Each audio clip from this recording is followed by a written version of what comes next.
تمہاری منزل یہ نہیں ہے کہ ڈگری مل جائے اور جاب مل جائے، یہ بہت چھوٹے درجے کی چیز ہے۔ میری، تمہارے وی سی صاحب کی، تم بچیوں کی، بچوں کی ایک ہی منزل ہے کہ یا اللہ تو راضی ہو جا۔ اللہ تجھے مرنے سے پہلے پہلے حاصل کرنا ہے، ڈھونڈنا ہے، پا لینا ہے، راضی کر کے مرنا ہے۔ لیتک تحلو والایام مریرۃ ولیتک ترضی والانام غضاب ولیت الذی بینی وبینک عامر وبینی وبین العالمین خراب ولیت الشراب من ودادک صافیا وشربی من ماء المعین السراب فاذا صح منک الود فالکل حین وکل الذی فوق التراب التراب۔ اللہ کو پاتے ہوئے جو سودا کرنا پڑے کر جاؤ۔ عبداللہ بن حذیفہ کو رومیوں نے پکڑ لیا، صحابی ہیں، ان کو آگ میں ڈالنے لگے تو وہ رو پڑے، تو لوگوں نے رومی بادشاہ سے کہا کہ یہ رو پڑا ہے، ڈر گیا ہے، ان کا لے آؤ، میرے پاس لے آؤ۔ ان کو واپس لائے تو رومن بادشاہ نے پوچھا کیوں روئے ہو، موت سے ڈر گئے ہو؟ کہنے لگے موت تو ہمارے لیے سب سے بڑا تحفہ ہوتا ہے، میں اپنی بے بسی پہ رویا ہوں۔ کہ کیا بے بسی ہے؟ کہ بے بسی یہ ہے کہ ایک جان ہے آگ میں گرتے ہی جل کے راکھ ہو جائے گی، کاش میرے جسم پر جتنے بال ہیں اتنی میری پاس جانیں ہوتی اور میں ایک ایک جان کو اللہ کے نام پہ قربان کرتا۔ آج مرنے کا مزہ نہیں آ رہا، اس پہ رویا ہوں۔ تو بادشاہ اتنا حیران ہوا، انہوں نے کہا تو میرا ماتھا چوم دے اور میں تمہیں آزاد کرتا ہوں۔ تو اس کا ماتھا چوما، انہوں نے چھوڑ دیا۔ 2000 سال پیچھے چلے جائیں، فرعون دنیا کا واحد انسان ہے جس نے کہا انا ربکم الاعلی، میں سب سے بڑا رب ہوں، اور اپنے آپ کے رب ہونے کا دعویٰ انسانوں میں صرف فرعون کا ہے۔ اس کی باندی مسلمان ہو گئی، موسیٰ علیہ السلام کا کلمہ پڑھ لیا، ایمان چھپتا نہیں، وہ پتہ چل گیا۔ فرعون نے اس کو پکڑوایا، اس کی 2 بچیاں، ایک دودھ پیتی ایک ساتھ چلتی، اور اس نے اپنے دربار میں کڑاہ میں تیل ڈلوایا، نیچے آگ لگوائی، تیل ابلنے لگا۔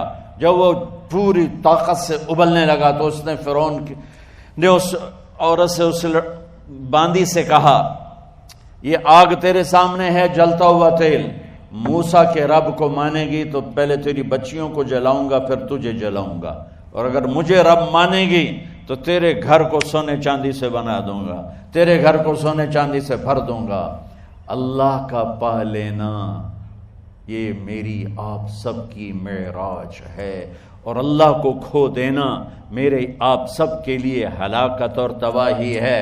سنو اس نے کیا کہا؟ اللہ نے اپنی محبت کو ماں سے تشبیہ دی ہے، باپ سے نہیں دی، اور چھوٹا بچہ زیادہ ممتا کو لیتا ہے۔ وہ کہنے لگی فرعون یہ تو میری 2 ہیں، میری 100 ہوتی تو اللہ کے نام پہ آج میں قربان کر دیتی۔ فَقْضِ مَا أَنْتَ قَاضٍ، کر جو تجھے کرنا ہے۔ تو پاگل ہو گیا، غصے میں کہنے لگا اس کی بڑی بیٹی کو ڈال دو۔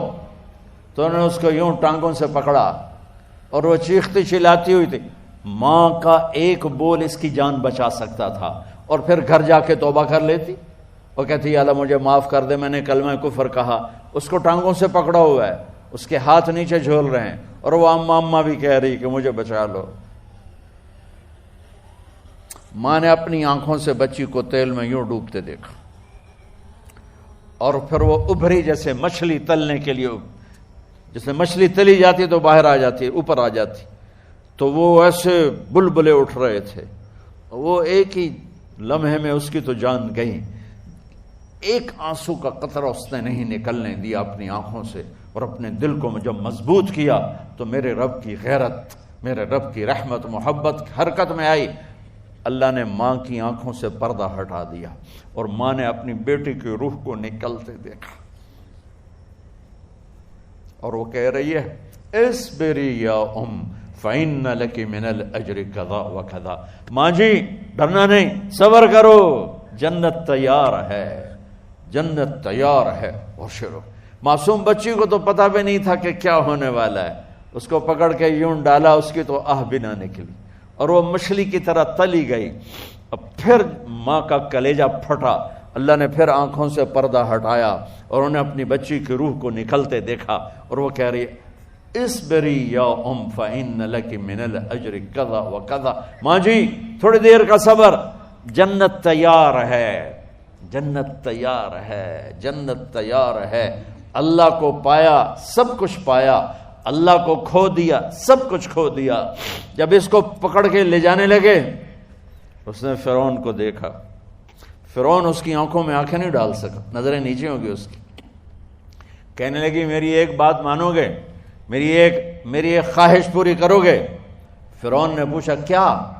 کہ جب میں بھی جل جاؤں تو میری اور میری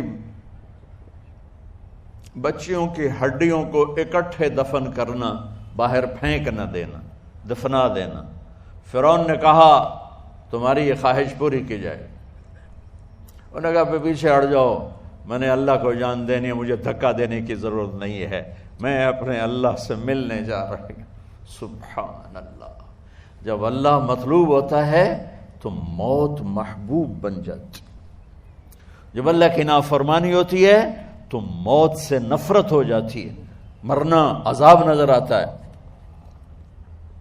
وہ چھلانگ مار گئی، اللہ اکبر کا نعرہ لگاتی ہوئی، ہڈیاں ادھڑ گئیں، گوشت ادھڑ گیا، ہڈیاں باقی رہ گئیں۔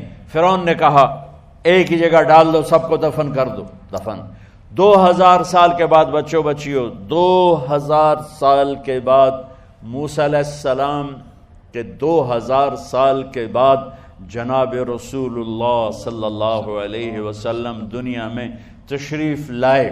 40 سال کی عمر میں نبوت ملی، 50 سال کی عمر میں معراج ہوا، 2000 پلس 50، 2050 سال کے بعد میرے نبی کی سواری بیت المقدس جا رہی ہے، اور بیت المقدس پر جب وہ اوپر پہنچے ہیں تو مصر وہاں سے قریب ہو جاتا ہے۔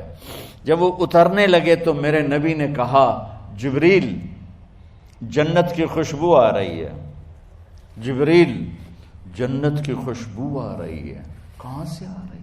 ابھی تو جنت اوپر ہے، ابھی تو اوپر جانا ہے، تو یہ زمین سے جنت کی خوشبو کیا آ رہی ہے؟ تو جبریل نے عرض کی یا رسول اللہ، فرعون کی ایک باندی تھی جو اللہ سے سودا کر گئی جان کا اور اپنی بچیوں کا، اس کی بچیوں کی ہڈیوں کو جہاں دفن کیا گیا ہے، یہ خوشبو جس دن انہیں دفن کیا تھا اس دن سے لے کر آج تک یہ خوشبو آ رہی ہے، اور یہ قیامت تک آتی رہے گی۔ اللہ اپنے نام پہ قربان ہونے والوں کی یوں قیمت لگاتا ہے، پہلے اپنی منزل طے کرو، پہلے اپنی منزل طے کرو، پہلے اپنی منزل طے کرو کہ مجھے اپنی زندگی کی سے لینا کیا ہے، مجھے اللہ کو پانا ہے، مجھے اللہ کو پانا ہے۔ میں نے اللہ کی قسم، اگر اللہ راضی ہے تو پھر موت سے بڑھ کر کوئی تحفہ نہیں، اس سے بڑھ کر کوئی خوبصورت پیغام نہیں، اور اگر اللہ ناراض ہے تو موت سے خوفناک کوئی پیغام نہیں۔ عمر بن عبدالعزیز 3 بر اعظم پر حکومت کی، عمر بن عبدالعزیز، بنو امیہ، مروان 9 مہینے حکومت کی، اس کا بیٹا عبد الملک بن مروان 21 برس حکومت کی، اس کا بیٹا ولید 10 سال حکومت کی، اس کا بیٹا سلیمان 2.5 سال حکومت کی۔ اسی تخت پر بیٹھے عمر بن عبدالعزیز۔ پہلے چاروں نے اللہ کے شریعت کو قربان کیا حکومت کے لیے، عمر بن عبدالعزیز نے اپنے آپ کو قربان کیا اللہ کے لیے، حکومت کو پاؤں کے تلے رکھا اور اللہ کی رضا کو سامنے رکھا۔ ان کو زہر دیا گیا، جب ان کی موت کا وقت قریب آیا تو انہوں نے رجا بن حیوہ کو بلایا۔ سننے والی بات ہے بچوں، ان سے فرمانے لگے سنو، میں نے 3 بادشاہوں کو قبر میں اتارا۔ اب بچیاں تو قبرستان جاتی نہیں، ہم تو اپنے ہاتھوں سے قبر میں اتارتے ہیں اور اوپر مٹی ڈالتے ہیں اور اوپر اینٹیں ڈالتے ہیں اور پھر منو مٹی میں دبا کے واپس آتے ہیں۔ یہ منظر آپ بچیوں کے تو دیکھنے کا بھی نہیں ہے۔ وہ کہنے لگے میں نے 3 بادشاہوں کو مٹی میں ڈالا، لیکن ان کے کفن کی گرہ کو جب کھول کے دیکھا تو ان کے چہرے قبلے سے ہٹ چکے تھے اور رنگ ان کے کالے پڑ چکے تھے۔ ولید بن عبد الملک، سلیمان بن عبد الملک، عبد الملک بن مروان، عبد الملک باپ ولید بیٹا، سلیمان بیٹا، یہ تینوں کا ان کے چہرے کالے ہو گئے تھے اور ان کا قبلے سے منہ پھر گیا تھا۔ اب میں مرنے لگا ہوں، مجھے پہلے ضرور چیک کرنا کہ میرا اللہ میرے ساتھ کیا کرتا ہے۔ پہلے تینوں کی ظلم کی حکومت تھی، ان کے چہرے قبلے سے کیوں ہٹ گئے؟ آپ کو عجب بات بتاؤں، ولید بن عبد الملک روزانہ تہجد میں کھڑے ہو کے 10 سپارے پڑھتا تھا، 10 سپاروں کی تلاوت تہجد میں کرتا تھا کھڑے ہو کے، اور قبلے سے چہرہ ہٹ گیا۔ سلیمان بن عبد الملک تہجد گزار، چہرہ قبلے سے ہٹ گیا، ظلم کیا، ظلم کیا، ظلم کیا، خون کو پانی بنا دیا، حکومت پر شریعت کو قربان کیا، رشتے ناتوں کو قربان کیا۔ اللہ نے قبلے سے چہرے، نمازیں منہ پہ مار دی، روزے منہ پہ مار دیے، حج زکاتیں منہ پہ مار دی، تہجد ان کے منہ پہ مار دی، اور ان کے چہروں کو قبلے سے ہٹا دیا اور رنگ کالے کر دیے۔ عمر بن عبدالعزیز نے اسی سلطنت کو عدل سے بھر دیا، اسی سلطنت کو عدل سے بھر دیا۔ کیسی سلطنت کی؟ جب گورنر تھے تو 60 اونٹوں پہ سامان چلتا تھا، جب امیر المومنین بنے تو بچے کہنے لگے ماں سے، بچے بچیاں 12 تھے، ماں سے کہنے لگے کہ عید کا موقع آ رہا ہے، ابا سے کہو ہمیں نئے کپڑے تو لے کر دیں۔ ان کی ماں کا نام ہے فاطمہ، بچوں کی ماں کا نام فاطمہ بنت عبد الملک۔ یہ دنیاوی سٹیٹس میں سب سے بڑی خاتون گزری ہے، آج تک اس کے لیول کی کوئی عورت نہیں آئی۔ دادا بادشاہ، باپ بادشاہ، 4 بھائی بادشاہ، 6 خامن بادشاہ، 7 نسبتوں سے یہ عورت شہزادی رہی ہے۔ حضرت عمر گھر آئے، بیگم نے کہا بچے کپڑے مانگ رہے ہیں۔ حضرت عمر کہنے لگے میرے پاس تو پیسے نہیں ہیں، تنخواہ میں تو مشکل سے روٹی پوری ہوتی ہے، کہاں سے لے کر دوں؟ تو تھوڑی دیر خاموش رہی بیگم، پھر کہنے لگی آپ ایسا کریں، اگلے مہینے کی سیلری ایڈوانس لے لیں، اس سے میں کپڑے لے لیتی ہوں اور روٹی کا خرچہ میں مزدوری کر کے، گھر بیٹھے مزدوری کر کے چلا لوں گی، آپ 1 مہینے کی تنخواہ ایڈوانس لے لیں۔ حضرت عمر بن عبدالعزیز واحد خلیفہ ہیں جن کے دور میں 3 بر اعظم میں زکوٰۃ لینے والا باقی نہیں بچا تھا۔ یہاں لاہور بھی ان کی حکومت کے نیچے تھا، جنوبی اسپین، فرانس ان کی حکومت کے نیچے تھا، کاشغر تک ان کی حکومت کے نیچے تھا، استنبول کے دروازوں تک ان کی حکومت تھی۔ 3 بر اعظم میں ایک آدمی زکوٰۃ لینے والا نہ بچا، اور اپنا حال یہ ہے کہ بیگم سے کہہ رہے ہیں پیسے کوئی نہیں، کپڑے کہاں سے لے کر دوں؟ اور بیگم طریقہ بتا رہی ہے کہ آپ اگلے مہینے کی تنخواہ ایڈوانس لے لیں، اس سے میں کپڑے لے لوں گی، اور چولہے کا خرچہ، روٹی کا خرچہ میں گھر بیٹھ کے مزدوری کر کے کما لوں گی۔ تو حضرت عمر کہنے لگے ہاں یہ ٹھیک ہے۔ باہر آئے وزیر خزانہ مزاحم، انہیں بلایا کہ بھائی ہمیں اگلے مہینے کی تنخواہ ایڈوانس چاہیے، یہ تنخواہ والے لوگ بیٹھے ہوئے ہیں، تنخواہیں لیتے ہیں۔ اس نے کاغذ قلم آگے رکھ دیا، کہا حضرت یہاں لکھ کے دے دیں، آپ 1 مہینہ زندہ رہیں گے میں تنخواہ دے دیتا ہوں، آپ مجھے لکھ کے دے دیں آپ 1 ماہ زندہ رہیں گے میں آپ کو تنخواہ دے دیتا ہوں۔ چپ کر کے اٹھے، ایک لفظ نہیں بولے، گھر گئے۔ حضرت اپنی بیگم فاطمہ سے کہا بیگم بچوں سے کہہ دو کہ باپ کے پاس کپڑے لے کر دینے کی سکت نہیں ہے، اور خزانے ایسے بھرے پڑے تھے کہ زکوٰۃ لینے والا کوئی نہیں تھا۔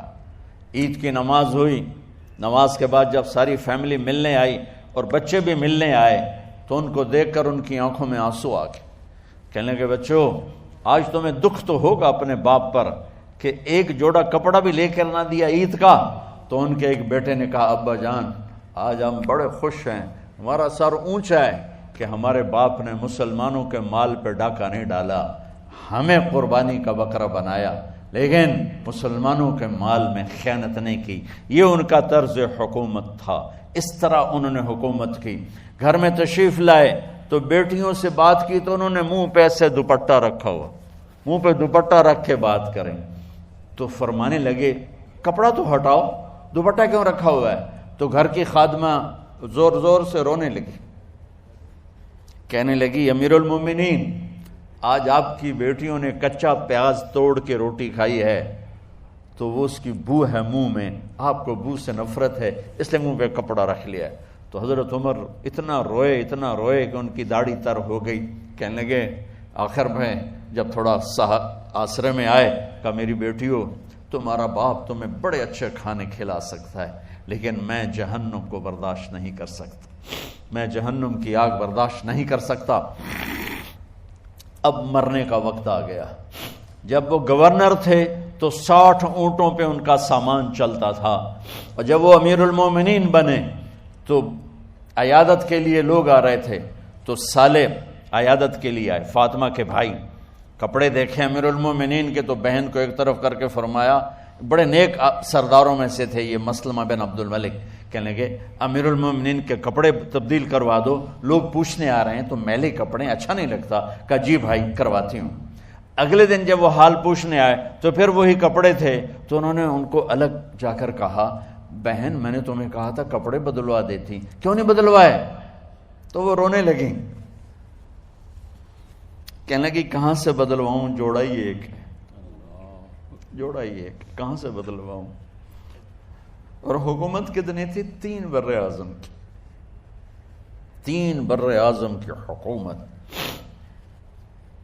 ہمارا تو پٹواری امان کا نہیں ہے، اور وہ 3 بر اعظم کی سلطنت لے کر ایک جوڑے میں اللہ سے ملنے جا رہا ہے۔ جب ان کا انتقال ہوا، سلیمان بن عبد الملک کی ڈیڈ باڈی جب قبر کے قریب لائے اتارنے کے لیے تو ایسے ایسے ہلنے لگا، اس کا پورا جسم ہلنے لگا۔ تو اس کے بیٹوں نے کہا کہ ہمارے ابا زندہ ہیں، تو حضرت عمر نے فرمایا بیٹو زندہ نہیں ہیں، عذاب قبر جلدی شروع ہو گیا ہے، عجل اللہ بالعقوبہ، قبر کی پکڑ پہلے شروع ہو گئی ہے، چھپاؤ اپنے باپ کو جلدی۔ جب عمر بن عبدالعزیز کی ڈیڈ باڈی قبر کے قریب کی گئی اور ان کا بھائی اتارو، بھائی وہ باتیں شروع ہو جاتی ہیں، رومال ڈالو، چادر پکڑو، ادھر سے پکڑو، تو ایک دم ایسے ایک پرچہ ہوا میں اڑتا ہوا سب نے دیکھا، وہ آتے آتے آتے آتے آتے آتے یوں آ کے حضرت عمر کے سینے پر گر گیا۔ سب دیکھ رہے ہیں۔ جب پرچے کو اٹھا کے دیکھا گیا تو اس پہ ایک سطر پہ لکھا تھا بسم اللہ الرحمن الرحیم، اور دوسری سطر پہ لکھا تھا براءۃ من اللہ لعمر بن عبد العزیز من النار، یہ عمر کے لیے جہنم کی آگ سے نجات کا پروانہ ہے۔ 3 بر اعظم کی سلطنت لے کر وہ جنت کا پروانہ لے کر دنیا سے گئے۔ جب ان کو قبر میں اتارا گیا تو انہوں نے رجا بن حیوہ سے فرمایا تھا 3 بادشاہوں کے چہرے دیکھے قبلے سے پھر گئے، رنگ کالے پڑ گئے، مجھے تم نے دیکھنا ہے کہ کیا ہوتا ہے؟ تو رجا فرماتے ہیں جب میں قبر میں اترا اور ان کے کفن کی گرہ کو کھول کے دیکھا تو چہرہ قبلے کی طرف فکس تھا، اور مجھے یوں لگا جیسے 14ویں رات کا چاند قبر میں اتر آیا ہو۔ میرے عزیزو، طلبہ و طالبات، اللہ کو اپنی منزل بناؤ، اللہ کو اپنی منزل بناؤ، اللہ کو اپنی منزل بناؤ۔